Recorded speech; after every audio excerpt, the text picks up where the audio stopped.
Luhut kecam pihak yang ingin copot Gibran dari Wapres, jangan tinggal di Indonesia.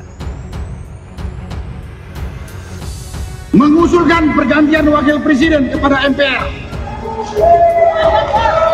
Karena keputusan MK terhadap pasal 169 huruf Q Undang-Undang tentang Pemilu telah melanggar hukum acara MK dan Undang-Undang Kekuasaan Kehakiman.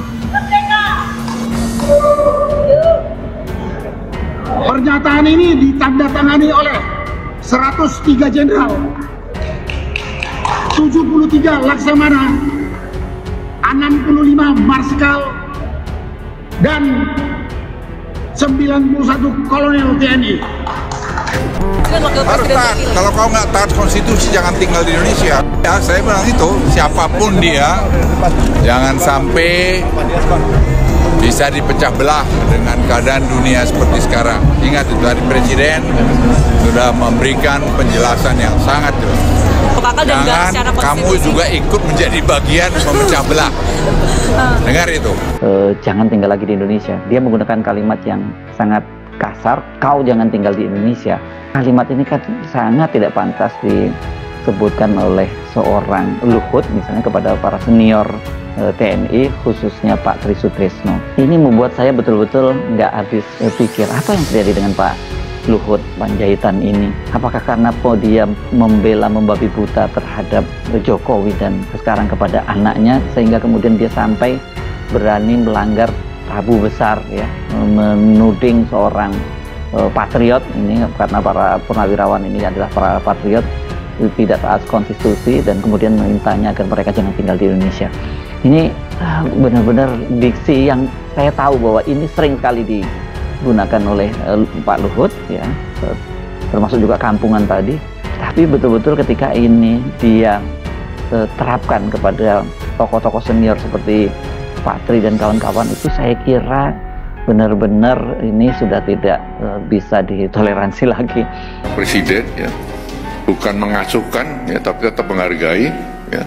Karena kita paham bahwa perbedaan itu ada yang pro, ada yang kontra. Perbedaan di masyarakat itu wajar-wajar saja. Hanya saja jangan sampai perbedaan itu yang menjadikan kita tidak satu sebagai bangsa. Perbedaan itu jangan sampai mengeruhkan suasana pada saat kita sedang menghadapi banyak-banyak tantangan. Saya kira itu pesan Presiden. Usulan dari para forum purnawirawan TNI, ya, ditujukan kepada Presiden, kan gitu kan. Nah, Presiden kan tidak buru-buru merespon tadi dengan alasan saya sebutkan tadi. Presiden mendengarkan, ya, tapi tidak serta-merta harus menjawab itu. Alasannya apa? Sudah saya sampaikan, ya. Baik. Dan kalau disebut tidak konstitusional, karena pada waktu itu kan mereka itu mengusulkan kepada MPR untuk mencopot atau memakzulkan Gibran. Nah, secara konstitusi kan yang berhak untuk mencopot seorang presiden karena melakukan pelanggaran itu ya MPR gitu. Jadi kurang konstitusional bagaimana gitu. Justru yang tidak konstitusional itu kan Pak Jokowi. Karena apa? Ya anak Gibran yang paling jelas, ya. Gibran itu menjadi calon presiden itu kan melanggar konstitusi sesungguhnya. Tapi dengan akal-akalan itu kemudian aturan konstitusinya itu diubah. Ini memang khas dari Jokowi, ya. Kalau ada undang-undang yang menghalangi ambisi dia, keinginan dia, dan kroninya, ya undang-undangnya diubah. Kalau belum ada aturannya, ya aturannya dibuat. Itu udah jadi baku, dan itu yang terjadi ketika Gibran maju sebagai calon wakil presiden. Kan dari sisi usia dia belum memenuhi syarat, kemudian normanya diubah di Mahkamah Konstitusi, dan kemudian ditambahkan norma baru bahwa kecuali mereka yang sudah pernah menjabat sebagai kepala daerah atau sedang menjabat kepala daerah dan terpilih melalui pilkada, berarti usianya belum 40 tahun, dan itu kemudian yang digunakan celah itu oleh Jokowi untuk menggolkan Gibran. Jelas ini ada kong kali kong dengan adik ipar Jokowi yang juga paman Gibran, yakni Anwar Usman, karena Anwar Usman kan sudah diputuskan oleh Majelis Kehormatan Mahkamah Konstitusi bahwa dia melakukan pelanggaran berat, makanya dia dicopot dari jabatannya. Jadi siapa sesungguhnya yang melanggar konstitusi, siapa yang mengotak-atik konstitusi itu? Keputusan atau hasil dari pemilu Pilpres 2024 yang lalu merupakan pilihan rakyat. Karena itu maka keputusan rakyat untuk memilih Presiden Prabowo dan Wakil Presiden Bapak Gibran Rakabuming Raka tentu merupakan keputusan yang final, ya, karena itu merupakan hasil dari proses demokrasi dan pilihan rakyat.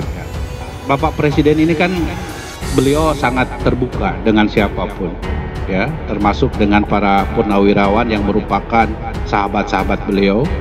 Tentu bagi kami cara Bapak Presiden untuk berinteraksi dan berkomunikasi dengan para purnawirawan tersebut merupakan salah satu langkah yang baik untuk menjaga kebersamaan. Saya kira jika ada pihak tertentu ataupun kelompok masyarakat tertentu yang mencoba untuk mengusulkan supaya pemimpin seperti Wakil Presiden itu dicopot, ini bagian dari fenomena politik biasa. Bahkan sebelum pemerintahan saat ini, kalau kita melihat bagaimana para aktivis kelompok pro-demokrasi dan mahasiswa, ketika mereka melakukan protes dan demonstrasi, justru mereka itu meminta presiden yang saat itu berkuasa itu turun, minta dimaksulkan, dan kemudian bisa di-impeachment. Itu tentu sebagai bentuk kekecewaan dan protes politik mereka terhadap penguasa saat itu yang dinilai tidak berpihak kepada kepentingan masyarakat. Kita bisa sering dengar protes-protes itu dilakukan misalnya waktu Jokowi jadi presiden, kemudian waktu SBY jadi presiden, Megawati jadi presiden, Gus Dur jadi presiden, dan bahkan ketika Habibie jadi presiden sekalipun, begitu banyak desakan-desakan presiden-presiden saat itu yang sedang berkuasa memang minta untuk turun dan dilengsarkan di tengah jalan. Itu tentu sebagai bentuk ekspresi kemarahan yang mungkin menurut mahasiswa dan kelompok aktivis itu tidak sesuai dengan nafas demokrasi. Begitupun ketika ada fenomena kelompok masyarakat, kelompok tertentu seperti para purnawirawan ini meminta wakil presiden misalnya dicopot. Bagi purnawirawan mungkin proses pencalonan di Pilpres 2024 yang lalu itu tidak sesuai dengan kaedah-kaedah prosedur terkait dengan moral tentu saja. Maka karena terkait dengan putusan Mahkamah Konstitusi soal syarat terkait dengan usia capres dan cawapres per hari ini, ya pastinya akan begitu banyak masyarakat yang mempersoalkan. Ya terbukti ketika kelompok purnawirawan meminta wakil presiden itu dicopot, itu bagian dari bagaimana proses yang terkait dengan putusan Mahkamah Konstitusi beberapa waktu yang lalu itu dianggap tidak benar dan dianggap cacat. Wajar kalau kemudian hal-hal yang semacam ini selalu bermunculan, dan bahkan di kemudian hari bukan tidak mungkin akan bermunculan pihak-pihak yang lain akan menggugat dan terus mewacanakan bagaimana yang terkait dengan putusan Mahkamah Konstitusi terkait dengan calon presiden dan wakil presiden itu dianggap tidak sah dan melanggar kode etik moral. Saya belum membaca itu, belum mempelajari itu dan belum membaca. Baru mendengar juga beberapa sekilas. Jadi Prabowo adalah presiden yang sah, Gibran adalah presiden yang sah. Gibran adalah wakil presiden yang sah. Tapi kalau Bang Muzani, apakah usulan-usulan seperti itu bisa mengganggu soliditas atau jalannya pemerintah? Saya tidak tahu bagaimana. Kenapa ini baru dimunculkan? Ya sebenarnya dulu juga sempat dimunculkan begitu kuat ya. Bahkan ada protes, narasi, dan petisi-petisi yang kemudian menolak yang terkait dengan putusan Mahkamah Konstitusi terkait dengan syarat calon presiden dan wakil presiden. Jadi bagi saya purnawirawan yang hari ini menggugat soal wakil presiden dicopot sebagai buntut dari putusan Mahkamah Konstitusi, itu protesnya bukan hanya ini saja. Sejak dulu ini sebenarnya itu dimunculkan. Tapi memang secara politik ini kenapa kembali dimunculkan? Mungkin tidak terlepas karena Gibran saat ini bukan lagi sebagai anak presiden misalnya, tapi hanya sebatas wakil presiden yang mungkin posisi politiknya di negara itu, di negara ini tentu tidak sekuat yang dimiliki oleh presiden di Republik Indonesia. Jadi inilah yang kemudian membuat sepertinya para purnawirawan ini menyampaikan begitu banyak seruan-seruan yang salah satunya adalah meminta wakil presiden itu dicopot ya. Ini kan sebenarnya narasi politik ekstra parlementer. Itu sebuah aspirasi Pak Presiden Prabowo Subianto dan Pak Wapres Gibran Rakabuming Raka sudah mendapatkan mandat dari rakyat lewat pemilihan umum. Mas Gibran dinilai menyalahi konstitusi oleh Pak. Ya itu semuanya kan sudah berproses semuanya. Sudah ada gugatan berapa kali. ada unsur politiknya Pak. Presiden Prabowo ini menegur Panglima TNI ini benar apa enggak? Kan bisa aja terjadi. Nggak ada hal yang aneh-aneh. Tapi Pak Luhut memantau itu Pak ya. Dan katanya disangkut pautkan dengan adanya ada itu pemaksulan Pak Gibran dari Pak Gibran. Apa sih? Kita harus kompak gitu aja sekarang. Ini keadaan dunia begini, ribut-ribut gini kan kampungan ya. Jadi kita harus fokus di mana mendukung pemerintah. Ngono tok wis kuwi. Kata-katanya kampungan itu Purnawirawan TNI. Ini loh kok yang tak sebut, gimana masyarakat kita ini bisa terdidik dengan baik, makin pinter, bisa berargumentasi. Lalu para pejabatnya nek beda pendapat sukanya menstigma, nyetempel, ngasih tudingan. Itu yang sama-sama Purnawirawan. Beda lagi dengan para pemuja dan penjilat. Setiap ada perbedaan pendapat ngomongnya benci, iri, sakit hati. Nah, kebiasaan kalian para petinggi negeri yang jadi sumber informasi yang dikutip media saja. Ngono kuwi. Lah mbok cara berkomentar itu, cara menanggapi sesuatu itu mbok ya dibenahi yang elegan, bisa mendidik masyarakat, meneladani rakyat. Presiden kan sebelumnya sudah mengakui ada masalah dengan cara komunikasi di kabinetnya, termasuk juru bicaranya. Lah wong sing senior wae ngasih contohnya kayak gitu. Gimana para menteri-menteri baru?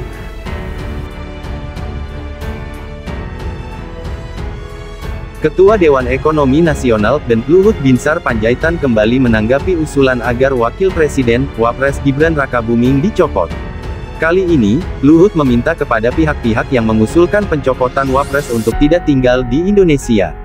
Ditemui di Balai Kartini, Jakarta pada Selasa tanggal 6 Mei tahun 2025, Luhut mengingatkan seluruh warga negara harus taat pada konstitusi. Ia berpesan, jangan sampai Indonesia dipecah belah oleh kekuatan asing. Luhut pun menilai, usulan untuk mencopot Wapres Gibran juga bisa membuat Indonesia terpecah belah. Ialah harus taat, kalau kau tidak taat konstitusi jangan tinggal di Indonesia, ujar Luhut, dikutip dari Kompas.com, Selasa tanggal 6 Mei tahun 2025. Sebelumnya, Luhut menyebut orang-orang yang mendesak pergantian Wapres sebagai kampungan. Hal itu diucapkan Luhut di Istana Kepresidenan, Jakarta pada Senin tanggal 5 Mei tahun 2025. Menurutnya, saat ini yang terpenting adalah mendukung pemerintahan, bukan ribut soal pergantian Wapres. Adapun usulan agar Wapres Gibran diganti berasal dari Forum Purnawirawan Prajurit TNI. Dalam lembar pernyataan sikap yang beredar, ada 8 poin yang ditandatangani sejumlah tokoh, seperti Wakil Presiden ke-6 Tri Sutrisno. Namun, di tengah usulan pencopotan Wapres, Tri Sutrisno bertemu Prabowo dalam acara Halal Bihalal Purnawirawan TNI AD.